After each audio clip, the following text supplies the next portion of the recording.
Naam, jawab Rasulullah, masih ada. Masih bisa engkau berbakti sama orang tua.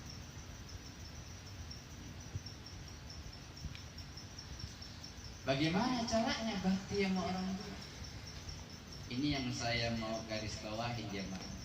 Saya punya taklim malam Senin, kurang lebih 8 tahun ngajar. Itu saya ngajar yang hadir jamaahnya multidimensi. Ada yang orang Nahdiyin, Ahlus Sunnah wal Jamaah, ada orang yang Muhammadiyah, ada. Ya.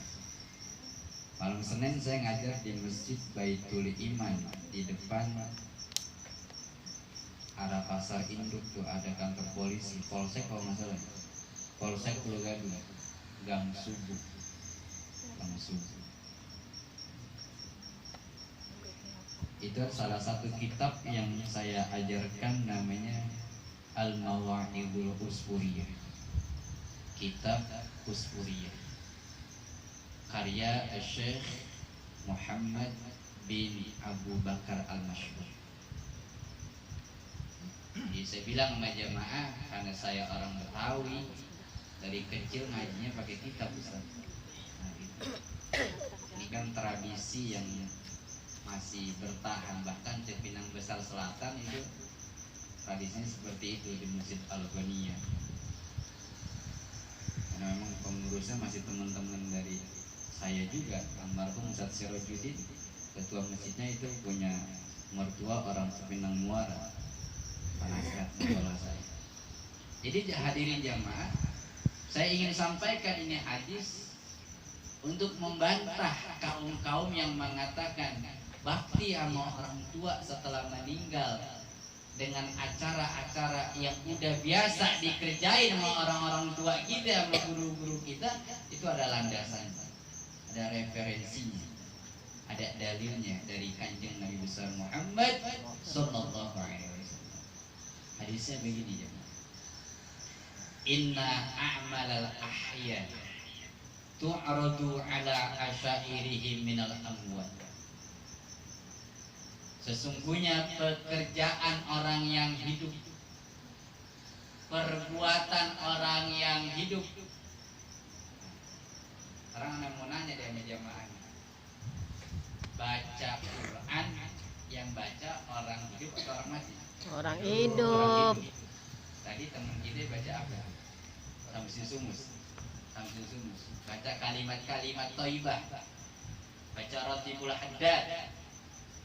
Yang ngelakuin orang yang mati atau orang yang hidup? Hidup. Orang yang hidup. Dia baca Quran diniatin untuk ahli keluarganya yang telah meninggal.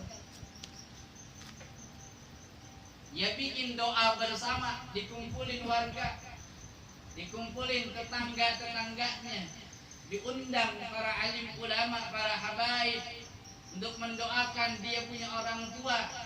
Bukan berarti dia nggak yakin doanya tidak diterima sama Allah, tapi kalau yang mendoakan lebih dari 40 orang, insya Allah satu orang ada yang diijabah oleh Allah Subhanahu wa Ta'ala. Betul? Betul. Baca Yasin, siapa yang baca? Hidup. Orang hidup. Saya belum pernah dengar orang mati baca Yasin. Gak bisa kabur kita urusannya. Betul jamaah? Betul. Ya. Baca tahlil, afdhalul dzikri wa'lam annahu la ilaha illallah. Yang baca siapa? Orang hidup. Orang hidup. Inna a'malal ahya, perbuatan orang yang hidup, aktivitas orang yang hidup, tu'radu, diperlihatkan, ditransfer. Kita punya anak kuliah di UGM ya.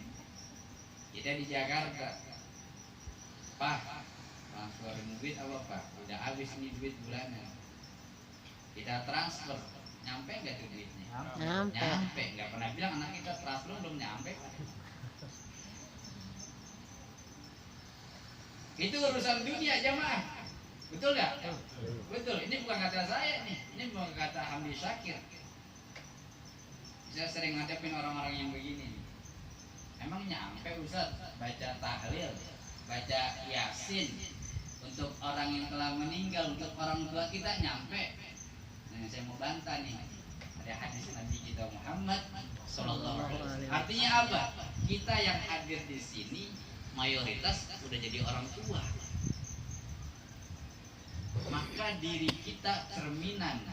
Tatkala kita berbakti sama orang tua, birru aba'akum birruna abna'akum.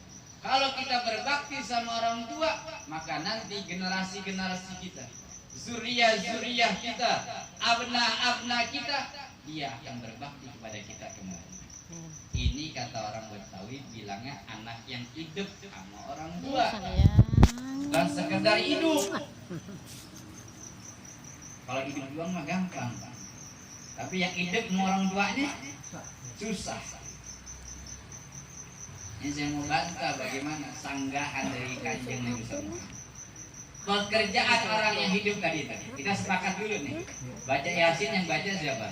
Orang hidup. Baca tahlil yang baca orang hidup. Sedekah untuk orang yang meninggal dikerjakan oleh orang yang hidup. Tu'radu ala asyairihi minal amwat, diperlihatkan oleh malaikat, ditransfer oleh malaikat. Di bawah itu maidah dengan nampan-nampan yang terbuat dari emas. Hai bulan, ini dari anakmu.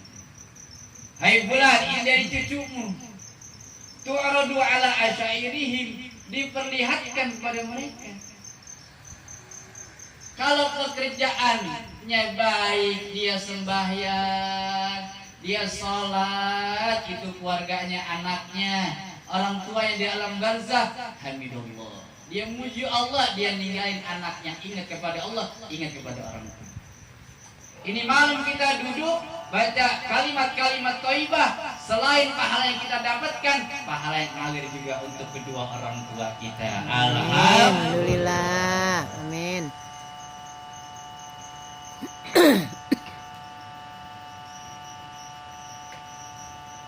Bahkan Nabi katakan laulal ahya lahaklatil amwat.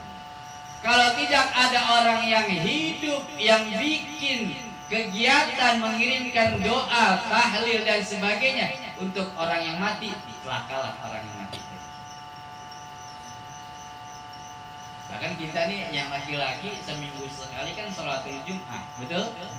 Di dalam rukun khutbah harus baca tuh Allahumma ighfir lil muslimina wal muslimat wal mu'minina al ahya'i minhum wal amwat.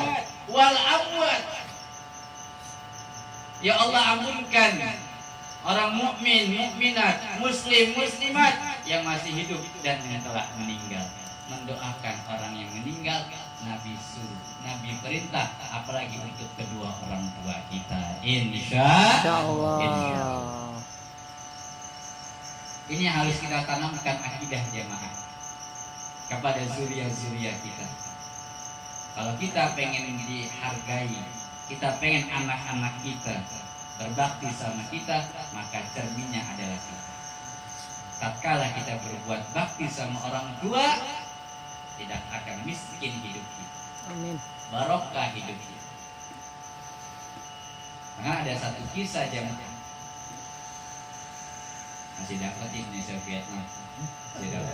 Nah itu tenang jamaah. Ini saya kalau buka handphone nih jamaah saya nanya nih, Ustaz di mana Ustaz? Belum kelihatan. Emang saya bilang tuh kemarin kita habis santunan jamaah di majelis. Ya.